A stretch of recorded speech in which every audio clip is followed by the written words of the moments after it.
화려한 비단 기모노를 입은 여인이 복도를 걷습니다. 12겹의 옷감 아래로 번지는 은은한 향기. 이곳은 일본에서 가장 권력 있는 여인들의 안식처, 에도성 오오쿠입니다. 하지만 그녀의 얼굴에는 고통이 서려 있습니다.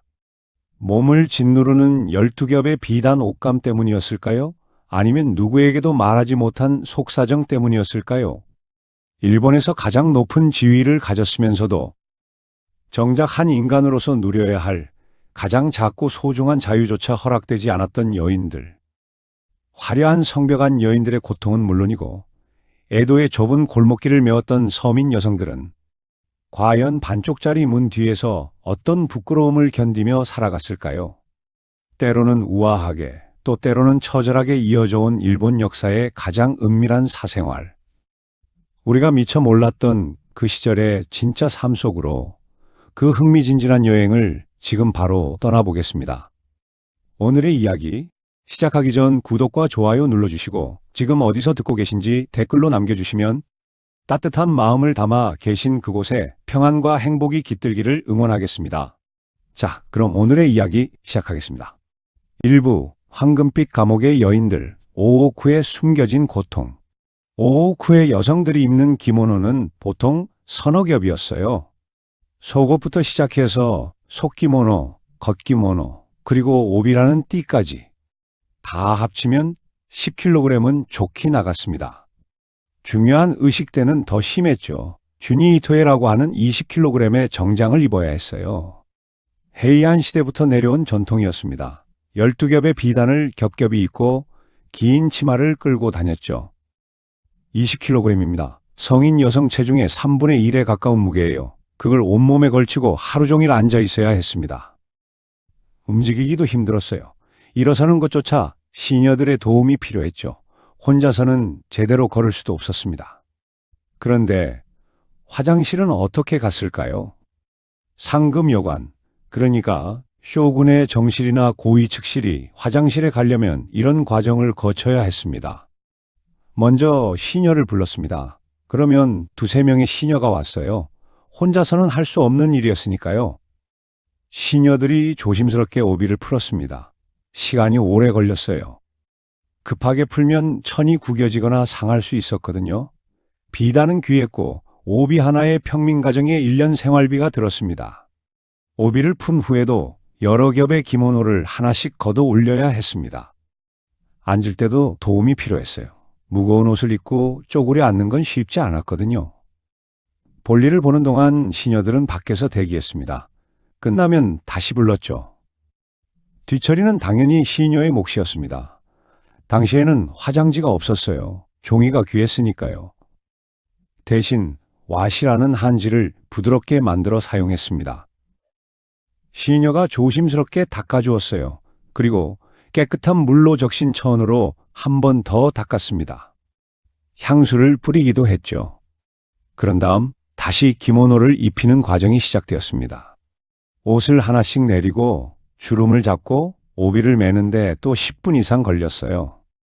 처음부터 끝까지 30분은 좋게 걸렸습니다. 상상이 되시나요? 급하게 화장실에 가고 싶을 때조차 이 긴 과정을 거쳐야 했던 겁니다. 어떤 여성들은 아예 화장실 가는 것을 피하려 했습니다. 물을 덜 마셨어요. 특히 중요한 행사가 있는 날에는 거의 금식 수준으로 참았습니다. 화장실 때문에 행사를 중단할 수 없었거든요. 이게 건강에 좋을 리 없었죠. 만성 탈수, 방광염, 신장 문제를 겪는 여성들이 많았습니다. 젊은 시녀들은 밤중에 몰래 간소한 옷으로 갈아입고 화장실에 가기도 했어요. 하지만 상급 여관은 그럴 수도 없었습니다. 항상 누군가의 감시 아래 있었고 옷차림도 격식을 갖춰야 했으니까요. 어떤 기록에는 이런 이야기도 있습니다. 한 측실이 임신 중이었는데 임신부는 화장실을 자주 가야 하잖아요. 하지만 매번 시녀들을 불러 오비를 풀고 입히는 게 너무 번거로웠대요. 결국 그녀는 임신 기간 내내 침상에 누워 지냈다고 합니다. 이것이 화려한 오오쿠 생활의 이면이었습니다. 밤에는 더 힘들었습니다. 쇼군이 특정 여성의 방에 들 때가 있었어요. 그럴 때 여성은 더욱 곤란했습니다.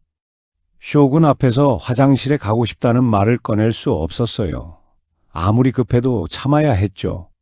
쇼군이 잠들기를 기다렸다가 조용히 시녀를 불러야 했습니다.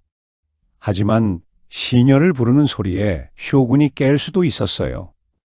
그래서 어떤 여성들은 밤새 참았다가 새벽에 쇼군이 나간 후에야 화장실에 갔다고 합니다. 젊은 측실 중에는 이 문제로 쇼군의 총애를 잃은 경우도 있었습니다. 너무 자주 자리를 뜨거나 화장실 때문에 급하게 행동하는 모습을 보이면 우아하지 못하다고 여겨졌거든요. 잔인하죠. 사랑을 받기 위해서조차 자신의 생리적 욕구를 억누르고 숨겨야 했던 거니까요. 그래서 등장한 게 오시모노입니다. 방 안에 두는 작은 요강인데 화려한 칠기로 만들어져 있었어요. 뚜껑이 있어서 냄새가 새어나오지 않게 했고 겉에는 아름다운 그림이 그려져 있었습니다. 긴급한 상황에서는 이걸 사용할 수 있었어요. 그래도 시녀의 도움은 필요했지만 적어도 긴 복도를 지나 화장실까지 가지 않아도 되었죠. 하지만 이것도 완벽한 해결책은 아니었습니다. 방 안에서 볼일을 본다는 것 자체가 부끄러운 일로 여겨졌거든요. 가능하면 피하고 싶은 방법이었습니다. 결국 오후의 여성들은 평생 이런 불편함을 감수하며 살아야 했습니다. 화려한 기모노, 존귀한 지위, 풍족한 생활 뒤에는 이런 고통이 숨어 있었던 거죠. 하지만 오후 여성들이 견뎌야 했던 고통은 이것만이 아니었습니다. 쇼군의 총애를 받기 위해 그녀들은 매일 아침 또 다른 의식을 치러야 했어요. 거울 앞에 앉아 자신의 몸에 독을 바르는 의식을요. 새벽 5시, 아직 어둠이 채 가시지 않은 시각입니다. 한 측실이 거울 앞에 앉았어요. 시녀가 작은 그릇을 들고 다가옵니다. 그 안에는 검은 액체가 담겨 있었죠. 악취가 코를 찔렀습니다. 철과 초산이 섞인 냄새, 그것도 며칠 동안 발효시킨 독한 냄새였어요. 오하구로, 기혼 여성이라면 반드시 해야 했던 치아 염색이었습니다. 에도 시대 일본에서 결혼한 여성은 이빨을 검게 물들여야 했어요. 하얀 이빨은 미혼 여성의 것이었고 검은 이빨은 누군가의 아내라는 표식이었죠. 오후에서는 더욱 엄격했습니다. 쇼군의 여성이 된 순간부터 이것은 선택이 아닌 의무였어요. 액체의 정체는 무엇이었을까요? 철 조각을 차나 술에 담가 녹슨 물을 만들고 거기에 오베자라는 식물의 즙을 섞었습니다. 그 혼합물을 며칠 동안 발효시키면 검은색 염료가 완성됐죠. 하지만 한 번 바른다고 끝이 아니었어요. 매일 아침, 매일 저녁 끊임없이 덧칠해야 했습니다. 그렇지 않으면 색이 벗겨지고 얼룩덜룩한 치아가 드러났거든요. 한 여인의 일기가 남아 있습니다. 1780년대 에도성에 들어온 23 측실의 기록이죠. 오늘도 입안이 쓰립니다. 혀가 마비된 것처럼 감각이 없어요. 처음 오하구로를 했을 때가 기억나요. 입안이 불타는 것 같았죠. 어머니는 익숙해질 거다 하고 하셨지만 석 달이 지난 지금도 아침마다 구역질이 납니다. 거울을 볼 때마다 낯선 사람이 보여요. 저 검은 이빨을 가진 사람이 정말 저일까요? 웃을 수 없었습니다. 웃으면 검게 물든 이빨이 드러났고 그것은 품위 없는 행동으로 여겨졌거든요. 그래서 오호쿠의 여인들은 입을 가리고 웃거나 아예 웃음을 참는 법을 배웠어요. 화장실 갈 때도 참아야 했고 웃음도 참아야 했습니다. 감정을 표현하는 것조차 허락되지 않았던 거죠. 하지만 더 끔찍한 사실이 있었습니다. 오하구로 액체 속에는 중금속이 가득했어요. 매일 입안에 바르는 철과 초산은 잇몸을 부식시켰고 치아를 약하게 만들었습니다. 30살이 되면 이가 흔들리고 40이 되면 절반이 빠지는 일이 흔했죠. 충치 예방이라는 명목이었지만 실상은 정반대였습니다. 검은 이빨로 만족할 수 없었습니다. 이제 얼굴을 하얗게 만들어야 했어요. 오호쿠의 미의 기준은 명확했습니다. 하얗고 또 하얀 얼굴. 그것이 쇼군의 정실이든 측실이든 모든 여성이 갖춰야 할 모습이었죠. 오시로이라 불린 하얀 품가루, 그 주성분은 납이었습니다. 납가루를 물에 개어 얼굴과 목, 가슴까지 두껍게 발랐어요. 햇빛이 닿지 않는 오호쿠에서 생활하던 여성들은 하루에도 몇 차례씩 덧발라야 했죠. 밤에는 씻어내고 아침이 되면 다시 바르는 일상이었습니다. 처음에는 아무 느낌이 없었어요. 거울 속에 비친 하얀 얼굴은 아름답다는 칭찬을 받았고 여인들은 만족했죠. 쇼군의 눈에 들기 위해서는 이만큼 하얘야 했으니까요. 하지만 몇 년이 지나면서 이상한 일들이 벌어지기 시작했습니다. 피부가 거칠어졌어요. 처음에는 건조함 정도로 여겼지만 시간이 지나자 피부는 갈라지고 상처가 생겼습니다. 그 상처는 잘 낫지 않았어요. 오히려 덧나고 골봤죠. 납이 피부를 통해 몸속으로 스며들고 있었던 겁니다. 한 어이의 기록이 남아 있습니다. 1830년대 에도성에서 진찰한 40대 측실의 증상이죠. 환자는 극심한 복통을 호소했습니다. 손발이 저리고 기억력이 떨어졌다고 했죠. 입맛이 없고 밤에는 잠을 이루지 못했습니다. 하지만 가장 이상한 건 그녀의 입에서 나는 냄새였어요. 금속성의 역한 냄새, 마치 녹슨 철을 씹는 것 같은 냄새였습니다. 이것이 납중독의 증상이었어요. 신경이 마비되고 뇌가 손상되고 결국에는 죽음에 이르는 병이었죠. 하지만 당시 사람들은 이것이 납 때문이라는 걸 몰랐습니다. 그저 원인 모를 병으로 여겼을 뿐이에요. 더 비극적인 건 이 독이 대물림되었다는 사실입니다. 납에 중독된 여성이 임신하면 뱃속 아기에게도 납이 전달됐어요. 태어난 아기는 허약했고 발달이 늦었으며 어떤 아기들은 태어나자마자 죽었습니다. 쇼군의 자식조차 이 운명을 피할 수 없었습니다. 에도 시대 쇼군 가문의 영아 사망률이 유독 높았던 이유 중 하나가 바로 이것이었어요. 하얀 얼굴, 검은 이빨, 여기에 마지막 장식이 필요했습니다. 바로 입술이었죠. 사사벤이라 불린 입술 연지. 이것은 빨간색이 아니었어요. 푸른 빛이 도는 초록색이었습니다. 이상하게 들리시죠? 하지만 그게 오오쿠의 유행이었어요. 하얀 얼굴과 검은 이빨 위에 푸른 입술. 그것이 완벽한 미인의 조건이었습니다. 사사베니의 원료는 홍화씨였어요. 홍화에서 추출한 색소를 종이에 스며들게 한 뒤 그것을 입술에 바르는 방식이었죠. 하지만 순수한 홍화만으로는 그 독특한 광택이 나지 않았습니다. 그래서 무언가를 섞었어요. 수은이었습니다. 수은을 섞으면 신비로운 푸른 광택이 생겼어요. 빛에 따라 초록색으로도 보랏빛으로도 보이는 환상적인 색깔이었죠.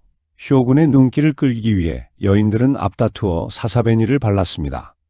하지만 수은은 납만큼이나 위험한 독이었어요. 입술에 바른 수은은 침과 함께 몸속으로 들어갔고 신경계를 파괴했습니다.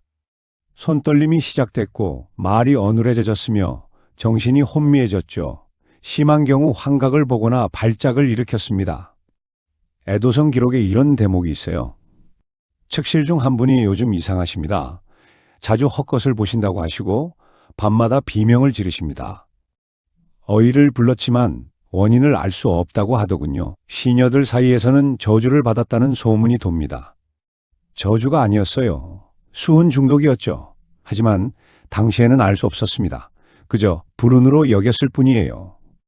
아름다움이라는 이름의 형벌. 오하구로, 납가루, 사사베니. 오오쿠의 여성들은 매일 아침 이 세 가지 독을 몸에 발랐습니다.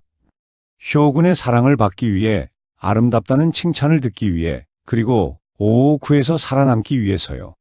화장실 가는 것도 자유롭지 못했고 웃는 것도 허락되지 않았으며 심지어 아름다워지기 위해 바르는 것들이 모두 독이었습니다. 2부 쇼군의 비밀, 서랍 속의 권력. 이제 우리는 오오쿠의 가장 은밀한 비밀로 들어갑니다.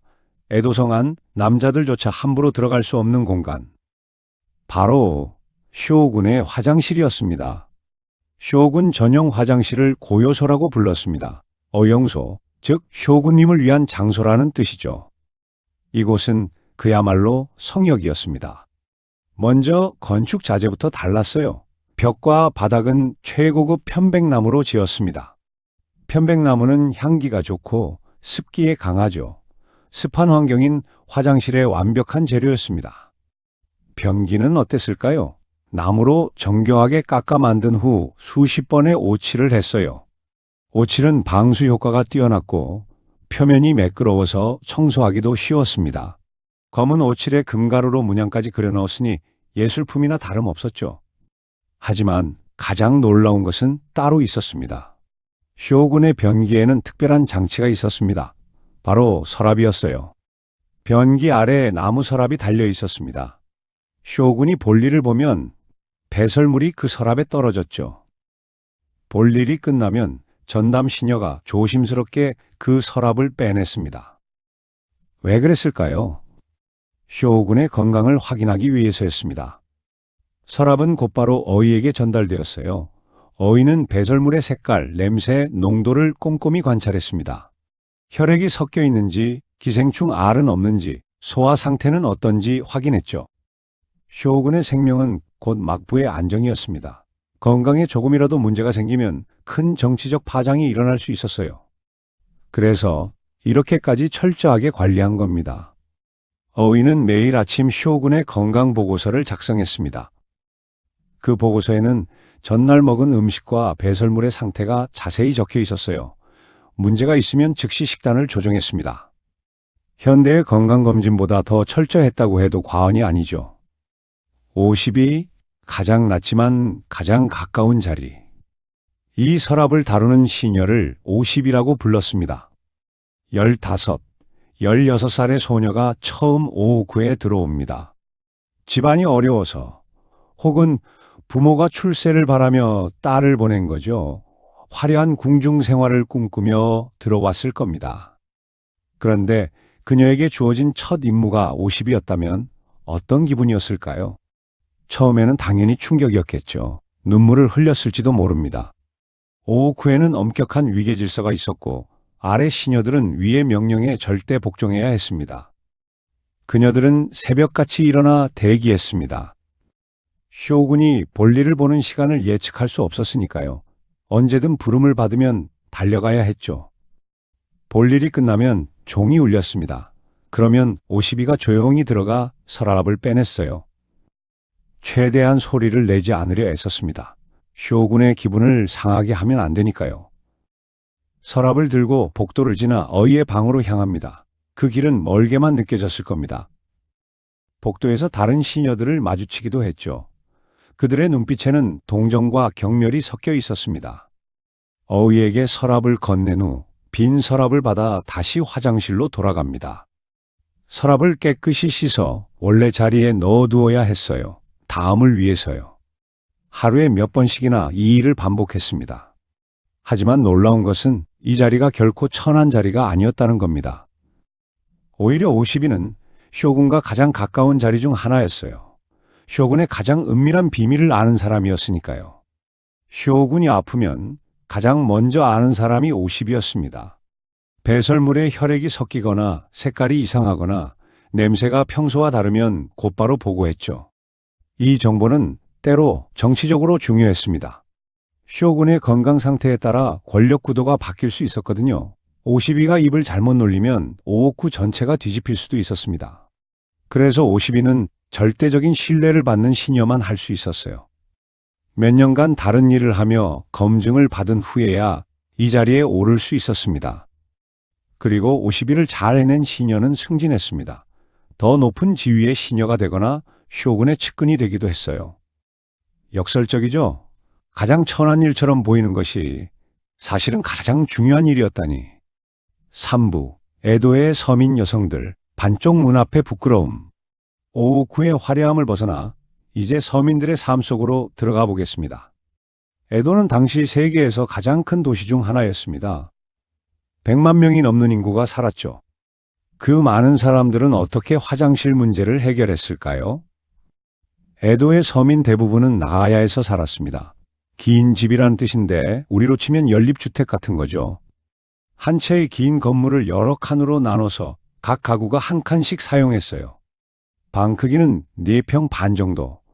부부와 아이 둘이 살기에도 좁은 공간이었습니다. 그런데 화장실은 어디에 있었을까요? 건물 끝에 공동 화장실이 있었습니다. 보통 10가구당 화장실 2개 정도였어요. 남녀 구분도 없었습니다. 그냥 비어있는 칸을 쓰는 거죠. 화장실 구조는 단순했습니다. 나무판에 구멍을 뚫고 그 아래 항아리나 나무통을 놓았어요. 배설물은 그 통에 모였다가 정기적으로 수거해 갔습니다. 에도의 공동 화장실에는 특이한 점이 있었습니다. 문이 반쪽밖에 없었던 거예요. 아래쪽은 판자로 막혀 있지만 위쪽은 열려 있었습니다. 앉아 있으면 머리가 밖에서 보였죠. 왜 이렇게 만들었을까요? 첫 번째 이유는 안전 때문이었습니다. 좁은 화장실 안에서 쓰러지거나 문제가 생기면 밖에서 금방 알 수 있었어요. 특히 노인들이 많았으니까요.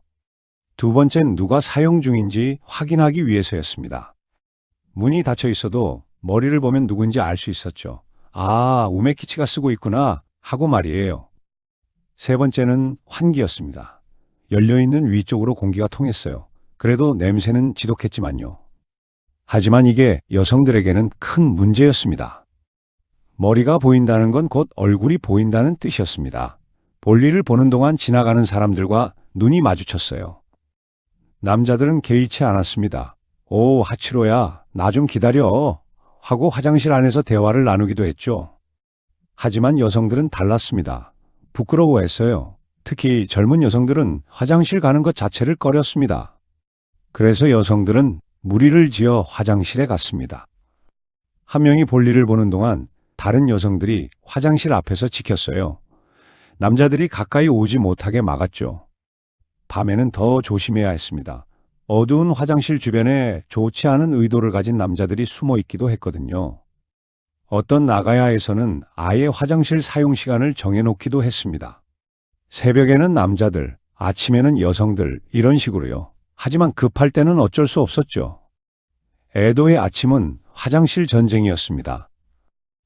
10가구가 화장실 2개를 나눴으니까 아침 시간에는 항상 줄이 섰어요.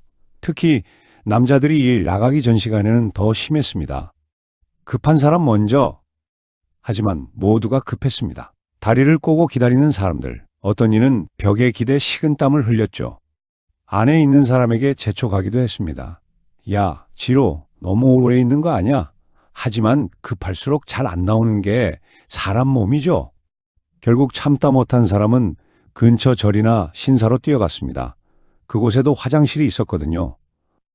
하지만 집에서 멀면 그것도 쉽지 않았어요.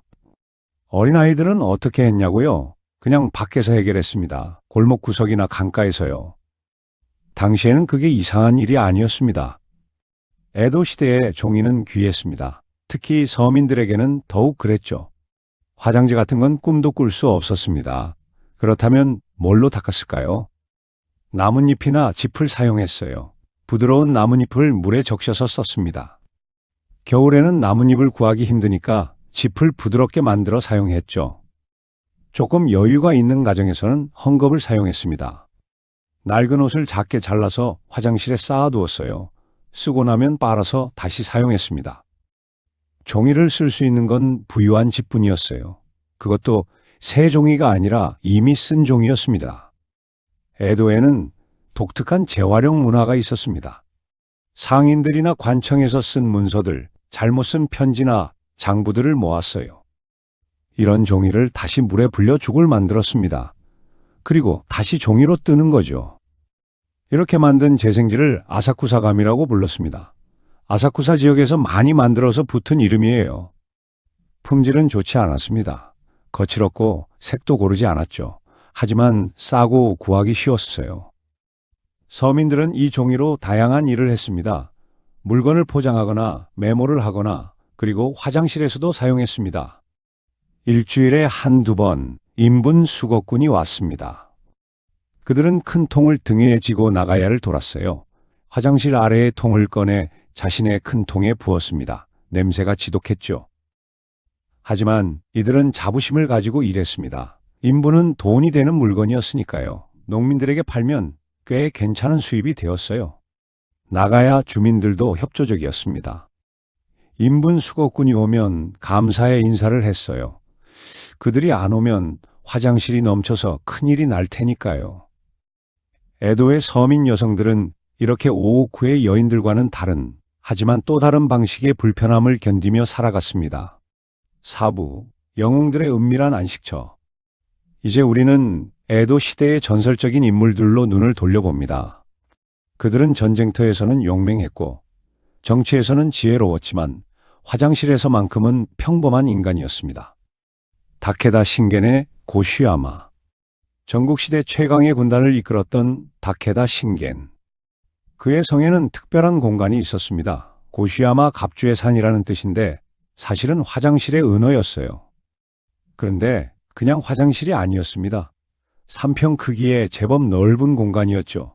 다다미가 깔려 있었고 작은 책상과 횃불 받침대까지 있었습니다. 가장 놀라운 건 수세식 변기였다는 겁니다. 산 정상의 저수지에서 끌어온 물이 나무 파이프를 통해 흘러 들어왔어요. 레버를 당기면 물이 콸콸 쏟아져 배설물을 씻어내렸습니다. 신겐은 이곳을 아주 좋아했다고 합니다. 향을 피우고 촛불을 켜고 병법서를 읽었어요. 중요한 작전도 이곳에서 구상했다고 전해집니다. 왜 하필 화장실에서였을까요? 조용했기 때문입니다. 아무도 방해하지 않는 완벽한 프라이빗 공간이었죠. 신겐 같은 위치에 있는 사람은 하루 종일 사람들에게 둘러싸여 살아야 했습니다. 가신들의 보고, 동맹 제안, 외교 사절, 민원까지 쉴 틈이 없었어요. 유일하게 혼자가 될 수 있는 시간이 바로 화장실에 있을 때였던 겁니다. 신겐의 화장실 사랑은 유명했습니다. 한번 들어가면 1시간은 기본이었다고 해요. 가신들이 급한 보고가 있어도 화장실에 있을 때는 감히 부르지 못했습니다. 어쩌면 그의 천재적인 전략들 중 상당수가 그 화장실에서 탄생했을지도 모릅니다. 다테 마사무네의 모닝 루틴. 외눈의 용이라 불렸던 다테 마사무네는 전쟁뿐 아니라 문화에도 조예가 깊었습니다. 특히 음식에 대한 관심이 남달랐어요. 그에게는 특이한 습관이 있었습니다. 매일 아침 일찍 일어나 화장실에 2시간씩 머무는 거였어요. 2시간씩이나요? 네, 2시간입니다. 그는 화장실에 작은 책상을 들여놓았어요. 그리고 그날의 식단을 직접 작성했습니다. 아침, 점심, 저녁 메뉴를 하나하나 정했죠. 어떤 재료를 어떻게 조리할지, 어떤 그릇에 담을지까지 세세하게 적었습니다. 왜 화장실에서 했냐고요? 마사무네는 미식가였습니다. 음식에 대해 생각하면 자연스럽게 소화와 배설에 대해서도 생각하게 되잖아요. 그는 먹는 것과 배출하는 것이 하나의 순환이라고 생각했대요. 어제 먹은 음식이 오늘 어떻게 나오는지 관찰했습니다. 소화가 잘 되었는지 몸 상태는 어떤지 점검했죠. 그리고 그날의 식단을 조정했어요. 현대 영양학자들이 보면 고개를 끄덕일 만한 접근 방식이었습니다. 마사무네는 이미 수백 년 전에 장 건강의 중요성을 깨닫고 있었던 거죠. 그의 장수 비결이 바로 이런 세심한 건강 관리였다고 합니다. 70살까지 산 것도 당시로서는 대단한 나이였어요. 농민에서 천하인이 된 도요토미 히데요시. 그는 자신의 성공을 모든 방식으로 과시하고 싶어 했습니다. 화려한 성, 황금으로 치장한 다실, 그리고 화장실까지도요. 히데요시가 만든 스낫에 친 모래변소는 전설이 되었습니다. 넓은 방 바닥에 고운 모래를 수십 센티미터 깊이로 깔았어요. 흰 모래, 검은 모래를 번갈아 깔아 무늬를 만들었습니다. 마치 정원처럼 꾸몄죠. 볼일을 보면 하인들이 즉시 그 부분의 모래를 걷어내고 새 모래로 교체했습니다. 항상 깨끗한 상태를 유지했어요. 향도 은은하게 풍겼습니다. 히데요시의 변기 자체도 특별했습니다. 황금으로 만든 건 아니었지만 최고급 칠기에 금가루를 입힌 화려한 물건이었어요. 앉는 부분에는 부드러운 천을 덧댔습니다. 이 정도면 화장실이 아니라 예술품이죠. 히데요시는 중요한 손님들에게 자랑스럽게 화장실을 보여주었다고 합니다. 보시오. 이것이 농민 출신의 나를 업신여겼던 귀족들의 화장실보다 훨씬 낫지 않소? 화장실조차 권력의 상징이 된 거죠. 하지만 아이러니한 것은 그 화려한 화장실에서도 볼일의 본질은 똑같았다는 겁니다. 황금 장식이 있든 없든 인간의 몸에서 나오는 건 똑같았으니까요. 5부, 전국시대 배설은 생존이자 자산이었다. 시대를 조금 거슬러 올라가 보겠습니다. 전국시대, 끊임없는 전쟁의 시대였죠. 전국시대가 되면서 모든 것이 바뀝니다. 끊임없는 전쟁, 영주들은 병사를 먹이기 위해 더 많은 식량이 필요했습니다. 농민들은 척박한 땅에서 더 많은 곡식을 거두어야 했죠. 그때 누군가 발견했습니다. 인분이 놀라운 비료가 된다는 사실을요. 인간이 먹는 음식에는 영양분이 가득합니다. 그 영양분이 모두 흡수되는 게 아니라 상당 부분이 배설물로 나오죠. 특히 당시 일본인들의 주식은 곡물과 채소였습니다. 고기를 거의 먹지 않았어요. 이런 식단에서 나온 배설물은 거의 완벽한 유기농 비료였습니다. 농민들이 발견한 겁니다. 인분을 발효시켜 논밭에 뿌리면 수확량이 2배로 늘어난다는 것을요. 순식간에 인분은 귀한 자원이 되었습니다. 더 이상 버려야 할 쓰레기가 아니었어요. 돈이 되는 황금이었죠. 각 마을마다 비료 구덩이가 생겼습니다. 이전까지는 강에 버리거나 아무 곳에나 버렸던 인분을 이제는 소중하게 모으기 시작한 겁니다. 마을 공동의 구덩이를 파서 인분을 모았어요. 몇 달간 발효시킨 후 농사철에 나누어 사용했습니다. 도시에서는 더욱 조직적이었습니다. 상인들이 돈을 주고 인분을 사들였어요. 부유한 집일수록, 고기를 많이 먹는 집일수록 비료값을 더 받았습니다. 영양가가 높으니까요. 전국시대, 전쟁이 일상이던 시절입니다. 무사들은 언제 적이 쳐들어올지 모릅니다. 항상 갑옷을 입고 대기해야 했죠. 무거운 갑옷, 투구, 무기까지 온몸을 감싸고 있습니다. 그런데 볼일은 어떻게 봤을까요? 이것이 당시 무사들의 큰 고민이었습니다. 갑옷을 입고 벗는 데만 시간이 한참 걸렸거든요. 혼자서는 할 수도 없었어요. 시종의 도움을 받아야 했습니다. 그래서 그들은 특별한 속옷을 입었습니다. 훈돛이라는 삿바 형태의 속옷이었는데 끈 하나로 고정되는 구조였어요. 급할 때는 그 끈만 풀면 바로 볼일을 볼 수 있었습니다. 그래도 갑옷을 입은 상태에서 쪼그려 앉는 건 거의 불가능했습니다. 대부분 서서 해결했다고 합니다. 전투 중에는 더 심했습니다. 목숨이 오가는 상황에서 화장실 갈 시간이 어디 있겠어요. 무사들은 갑옷 안에서 그냥 해결했습니다. 전투가 끝난 후에야 갑옷을 벗고 씻을 수 있었죠. 영광스러운 사무라이의 모습이라고는 상상하기 힘들죠. 하지만 이것이 현실이었습니다. 아무리 명예를 중시하는 무사라도 인간의 생리를 거스를 수는 없었으니까요. 1577년 우에스기 켄시는 강력한 군대를 이끌고 노토 지방의 나나오성을 포위했습니다. 성주인 하타케야마는 충분한 병력과 식량을 갖추고 있었어요. 성벽도 튼튼했습니다. 몇 달은 버틸 수 있었죠. 그런데 이상한 일이 벌어졌습니다. 한 달도 안 되어 성 안에 전염병이 돌기 시작한 겁니다. 병사들이 하나둘 쓰러졌어요. 처음에는 열이 나고 토하더니 곧 심한 설사를 했습니다. 무슨 병이었을까요? 나중에 밝혀진 바로는 이질이었습니다. 오염된 물과 음식을 통해 전염되는 병이죠. 왜 하필 그때 이질이 돌았을까요? 성 안의 배설물 관리가 엉망이었기 때문입니다. 평소에는 성 밖으로 인분을 내다 버렸습니다. 농민들에게 팔기도 했죠. 하지만 포위된 상황에서는 그럴 수 없었어요. 할 수 없이 성 안에 인분을 쌓아두기 시작했습니다.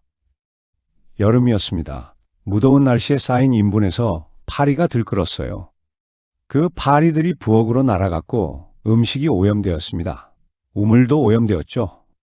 결국 나나오성은 전투다운 전투 한번 못 해보고 함락되었습니다. 우에스기의 병사들이 성벽을 넘었을 때 성 안의 병사 대부분은 이미 병으로 쓰러진 상태였다고 합니다. 배설물 관리 하나가 성의 운명을 바꾼 거죠. 이 사건 이후 전국의 성들은 화장실과 배설물 관리에 신경을 쓰기 시작했습니다. 그 즈음부터 일본인들은 손을 씻기 시작했습니다. 조즈, 손 씻는 물이라는 뜻입니다. 그 전까지는 어땠냐고요? 손을 씻지 않았습니다. 아니, 정확히 말하면 물로 씻지 않았어요. 쿠소베라라는 도구가 있었습니다. 나무로 만든 얇은 주걱인데 볼일을 본 후 이걸로 닦았어요. 그리고 그 주걱을 물에 헹구지도 않고 그냥 옆에 두었다가 다음에 또 사용했습니다. 손은요? 옷에 한두 번 쓱 닦는 게 전부였습니다. 상상이 되시나요? 그런 손으로 밥을 먹고 물건을 만지고 아이를 돌보았던 겁니다. 전염병이 안 도는 게 이상했죠. 하지만 전국시대의 끔찍한 전염병들을 겪으면서 사람들은 깨달았습니다. 청결이 중요하다는 것을요. 사찰에서 먼저 시작되었습니다. 참배객들이 경내에 들어서기 전 손과 입을 씻도록 한 거죠. 그게 바로 오늘날 일본 신사 입구에 있는 물손잡이의 시작입니다. 무사들의 저택에도 조주시설이 생겼습니다. 볼일을 본 후 반드시 손을 씻도록 규율로 정했어요.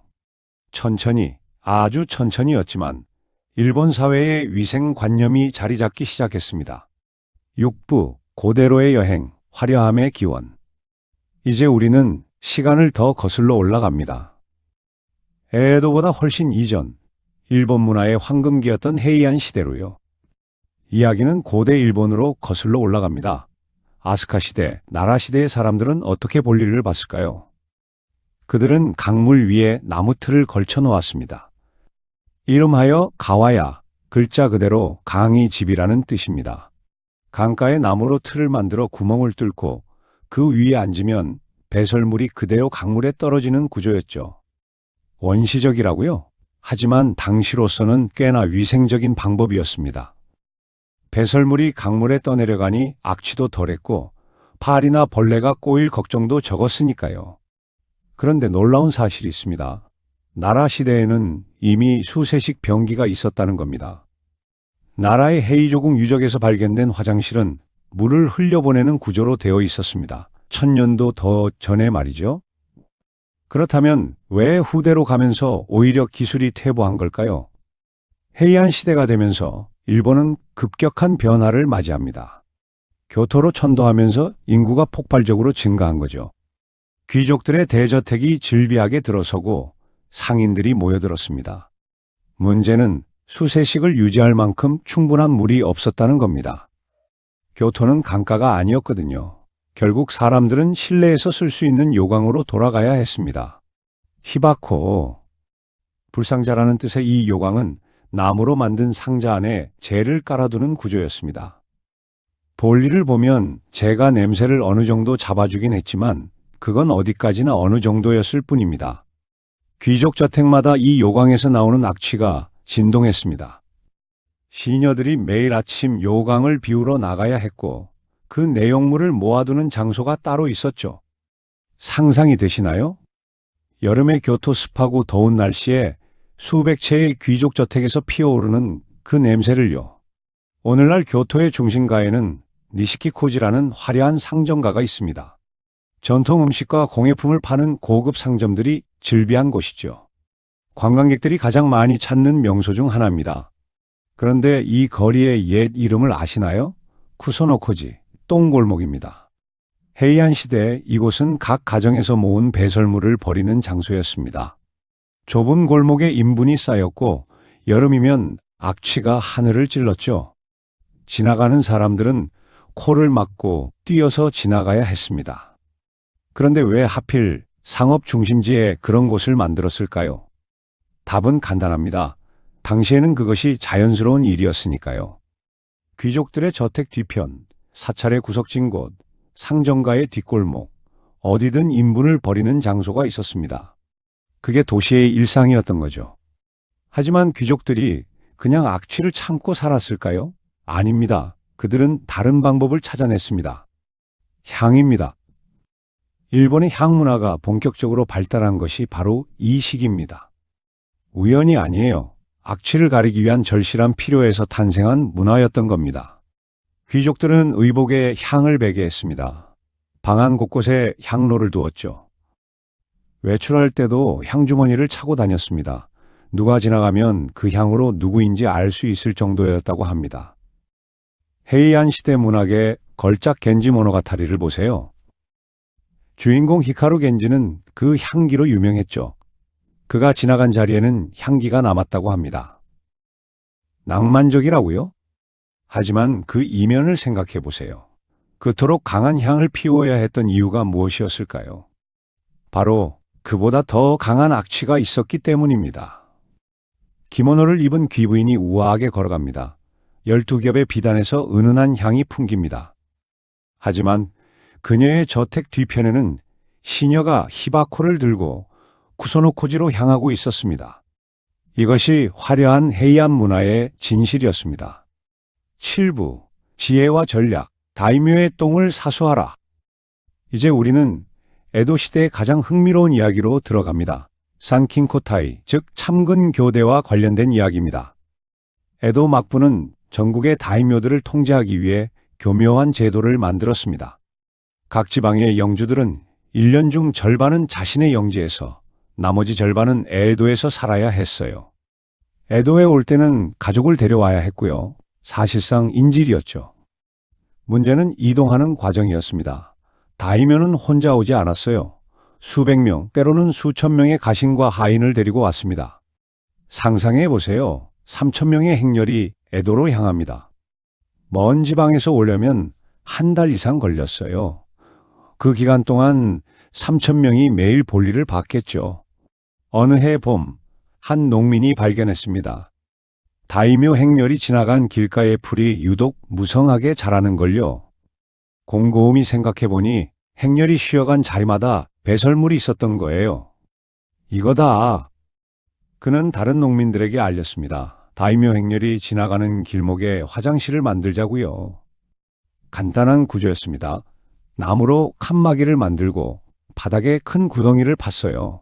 지붕도 얹었습니다. 무료 화장실이라고 팻말도 세웠죠. 다이묘 행렬이 오면 이렇게 외쳤습니다. 나이들, 화장실이 필요하시면 여기를 이용하십시오. 처음에는 반신반의했습니다. 하지만 결과는 놀라웠어요. 다이묘와 그 가신들은 일반 서민과는 다른 음식을 먹었습니다. 좋은 쌀, 싱싱한 생선, 다양한 채소들, 영양 상태가 훨씬 좋았죠. 그런 사람들의 배설물은 비료로서 가치가 높았습니다. 질소, 인, 칼륨 같은 영양소가 풍부했거든요. 농민들이 그 배설물을 모아 발효시킨 후 밭에 뿌렸습니다. 그의 수확량이 눈에 띄게 늘었어요. 어떤 밭은 전년 대비 2배의 수확을 거뒀습니다. 소문이 퍼졌습니다. 다이묘 행렬 길목마다 무료 화장실이 우후죽순 생겨났어요. 농민들끼리 경쟁까지 벌어졌습니다. 누가 더 좋은 위치에 화장실을 만드느냐로요. 재밌는 건 말의 배설물까지 경쟁 대상이 되었다는 겁니다. 다이묘 행렬에는 많은 말이 있었어요. 다이묘가 타는 말, 짐을 나르는 말, 무사들이 타는 말까지 수백 마리가 함께 이동했습니다. 말도 당연히 길 위에서 배설을 했죠. 그런데 말의 배설물도 좋은 비료였습니다. 말은 풀을 먹으니까 섬유질이 많았어요. 흙을 부드럽게 만드는 데 좋았습니다. 그래서 농민들은 행렬이 지나간 후 즉시 길에 나왔습니다. 빗자루와 삽을 들고 말똥을 치우러요. 에도 시대 기록을 보면 이런 구절이 있습니다. 다이묘 행렬이 지나간 길은 몇 시간 안에 깨끗해진다. 누가 청소를 시킨 것도 아닙니다. 농민들이 자발적으로 한 거예요. 귀한 비료를 놓칠 수 없었으니까요. 시간이 지나면서 인분 거래가 공식화되었습니다. 에도에는 인분을 전문적으로 거래하는 상인이 생겼어요. 그들은 부유한 집, 음식점, 여관 등을 돌아다니며 인분을 수거했습니다. 그리고 농민들에게 팔았죠. 가격도 정해져 있었습니다. 일반 가정의 인분보다 음식점이나 여관의 인분이 비쌌어요. 영양가가 높다고 여겨졌거든요. 가장 비싼 건 역시 다이묘나 부유한 상인집의 인분이었습니다. 농민들은 기꺼이 높은 값을 치렀어요. 그만큼 효과가 좋았으니까요. 어떤 기록에는 이런 이야기도 있습니다. 한 부유한 상인이 자신의 집인분 판매권을 입찰에 붙였대요. 여러 농민들이 경쟁해서 가격이 치솟았다고 합니다. 웃기게 들릴 수도 있지만 당시 사람들에게는 진지한 경제 활동이었습니다. 아이러니하게도 이 시스템 덕분에 에도는 깨끗해졌습니다. 인분이 귀한 자원이 되면서 길거리에 아무렇게나 버리는 일이 줄었어요. 다들 모아서 팔려고 했으니까요. 공중 화장실도 깔끔하게 관리되었습니다. 인분 수거꾼들이 경쟁적으로 청소를 했어요. 자기가 맡은 구역을 더 깨끗하게 유지해야 좋은 가격을 받을 수 있었거든요. 실제로 에도 시대 일본을 방문한 외국인들의 기록을 보면 도시의 청결함에 놀라워하는 내용이 많습니다. 네덜란드 상인의 일기에는 이런 구절이 있어요. 에도의 거리는 유럽의 어떤 도시보다 깨끗했다. 악취도 덜했다. 그들이 배설물을 자원으로 여기기 때문이라는 걸 나중에 알았다.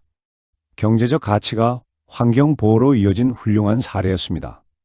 8부 역사는 뒷간에서 만들어졌다. 여러분, 우리는 지금까지 긴 여행을 함께 했습니다. 오호쿠 여성들의 고통에서 시작해 쇼군의 비밀, 서민 여성들의 일상, 영웅들의 은밀한 공간, 전국시대의 생존 전략, 헤이안 시대의 향문화, 그리고 인분 경제까지 모두 화장실 이야기였습니다. 역사책은 영웅들의 이야기를 씁니다. 전쟁에서 승리한 장군, 나라를 다스린 왕, 위대한 예술가와 학자들. 하지만 그들 모두 매일 화장실에 갔습니다. 볼일을 봤어요. 누군가의 도움을 받아야 했고, 때로는 고통스러웠으며 부끄러워하기도 했습니다. 그 과정에서 이름 없는 수많은 사람들이 있었습니다. 쇼군의 배설물을 확인하던 오시비, 오호쿠 여인들의 무거운 기모노를 받쳐주던 시녀들, 매일 아침 인분을 수거하러 다니던 수거꾼들, 다이묘 행렬을 위해 화장실을 만들던 농민들. 이들의 이름은 역사에 남지 않았습니다. 하지만 이들 없이는 화려한 역사도 불가능했어요. 메이지 유신 이후 일본은 급격히 서구화되었습니다. 서양식 변기가 들어왔어요. 처음에는 거부감이 컸습니다. 일본인들은 쪼그려 앉는 방식에 익숙했거든요. 서양식으로 앉는 게 어색하고 불편했죠. 하지만 시간이 지나면서 적응했습니다. 특히 도시에서는 서양식 화장실이 빠르게 퍼졌어요. 20세기 중반, 일본은 다시 한번 혁신을 이뤘습니다. 전기 비데가 발명된 거죠. 왜 일본에서 비데가 이렇게 발전했을까요? 에도 시대까지 거슬러 올라가 생각해보면 답이 보입니다. 일본인들은 오래전부터 물로 씻는 것을 중요하게 여겼어요. 조주 문화가 있었잖아요. 종이로만 닦는 것에 만족하지 못했습니다. 더 깨끗하게, 더 위생적으로, 그런 욕구가 기술 발전으로 이어진 거죠.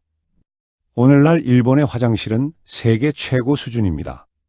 온수 세정, 건조 기능, 탈취 기능, 음악 재생까지 화장실이 하나의 첨단 기기가 되었어요. 이게 갑자기 이루어진 게 아닙니다. 수백 년간 쌓인 위생관념과 화장실에 대한 관심이 오늘날의 결과를 만든 거예요.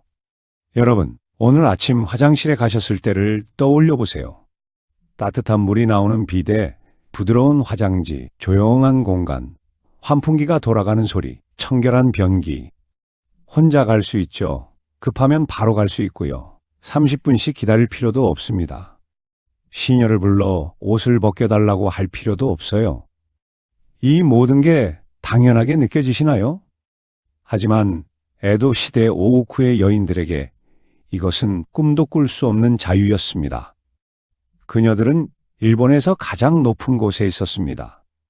쇼군의 정실, 쇼군의 측실, 수백 명의 시녀가 시중을 들었고 비단 기모노를 입었으며 최고급 음식을 먹었어요. 평민 여성들이 평생 한 번도 보지 못할 사치를 누렸죠. 하지만 바로 그 높은 지위 때문에 그녀들은 가장 기본적인 자유조차 누릴 수 없었습니다. 화장실 한 번 가려면 30분.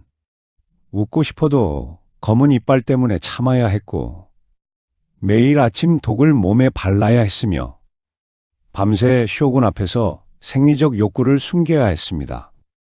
평민 여성들은 나가야의 좁은 화장실이라도 급하면 뛰어갈 수 있었어요. 무리지어가면서 서로를 지켜줄 수 있었죠. 불편했지만 적어도 자유는 있었습니다.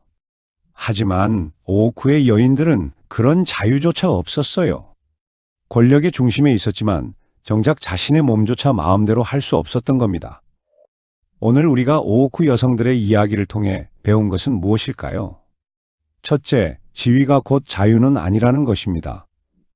가장 높은 곳에 있던 여성들이 가장 불편하게 살았어요.